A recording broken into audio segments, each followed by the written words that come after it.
Lindsey Graham is not getting the rioting in the streets that he wants, but he does seem to have intensified Joe Biden's sense of urgency of what is at stake here.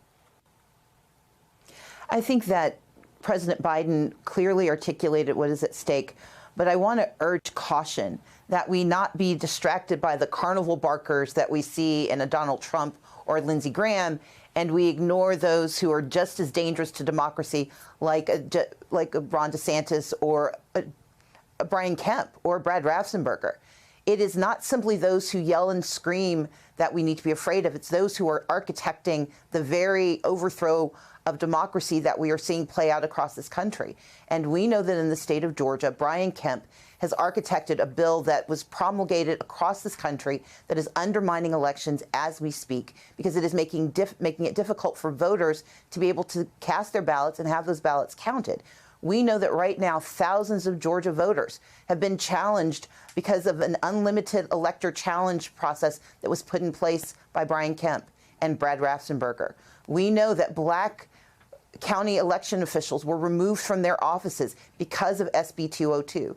And we need to make certain that we understand that the slow motion erosion of our democracy does not require the loud and raucous behavior that Lindsey Graham threatened. It also happens when the sitting governor refuses to testify in a trial and instead seeks to quash the subpoena that is summoning his voice until after an election, because he doesn't want the electorate to hear what he has to say. And the president did speak about this situation you're talking about in Georgia and elsewhere without specifying names of the Republicans around the country. But let's listen to what he said about what as he described what MAGA Republicans who do not represent the Constitution, what they're doing around the country. MAGA Republicans do not respect the Constitution. They do not believe in the rule of law. They do not recognize the will of the people. They refuse to accept the results of a free election. And they're working right now, as I speak, in state after state, to give power to decide elections in America to partisans and cronies, empowering election deniers to undermine democracy itself. That is a national echo of your specific message about what's happening in Georgia. Yes, Brian Kemp's running mate, Burt Jones, was a fake elector. He signed a fake electorate slip. We know that Brian Kemp has also reappointed yet another fake elector, and he has accepted more than $250,000 from fake electors. He has intentionally said he has never had a bad word to say about Donald Trump. And while he tries to hide behind this guise of a moderate, he has proven time and again that he is not only a supporter of MAGA, he is the embodiment of what MAGA looks like. He has stripped women of their bodily autonomy. He has weakened gun laws. He has made it almost impossible for hospitals to stay open if they are facing economic challenges. We've just watched yet another hospital in the heart of Atlanta declare that it has to shut down, the sixth hospital to shut down under Brian Kemp's watch because he refuses to expand Medicaid. We have seen him demonize immigrants in an attempt to win an election, and we've seen him refuse to say that he will protect marriage equality in the state of Georgia. Those are examples of why democracy is so important, because democracy is how we guarantee our rights. The reason we need people who support democracy is so that the people of our nation, the people of our states, have the ability to control the futures and control their lives. Brian Kemp is not a champion of democracy, and we cannot be distracted by the silence of their behavior into believing they are on the right side of the future.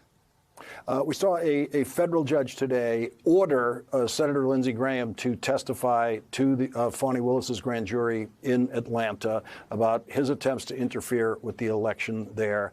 And a Georgia judge has ordered the governor to testify, but given him the option of testifying after the election. What I don't quite get about that is it's a grand jury proceeding. It is secret. Nothing about the governor's testimony, if he gave it this week, if he gave it tomorrow, or if he gave it Monday, we would know nothing about it. And so the idea that there's some political implication to having the governor go over to the courthouse for a few hours in September, long before the election, is something. It's not clear to me exactly what that issue is that has to wait till the second week in November. I believe the appropriate aphorism is he gets to have his cake and eat it too. He does not want to be held accountable for his posture. He wants those who believe he is on the side of the anti-Trumpers to be able to continue to believe it until he's given that testimony. But he doesn't want anyone on the side of MAGA to believe that he might possibly not be on their side. He wants everyone to see him as a Rorschach test. And I see him clearly. And I need Georgians and Americans to see him clearly. This man who is the architect of voter suppression heading into the 2018 election, the person who despised the outcomes of 2021 and 2020 and said he was frustrated by those outcomes, which is why he changed the laws of Georgia. Someone who has taken great pains to ally himself with those who are election deniers, to take their money, to take their support, and to have them as running mates, is not a friend of democracy, and he is not an anti-Trumper. He is a hard-right extremist who is living the values of Donald Trump and living the values of undermining democracy every day.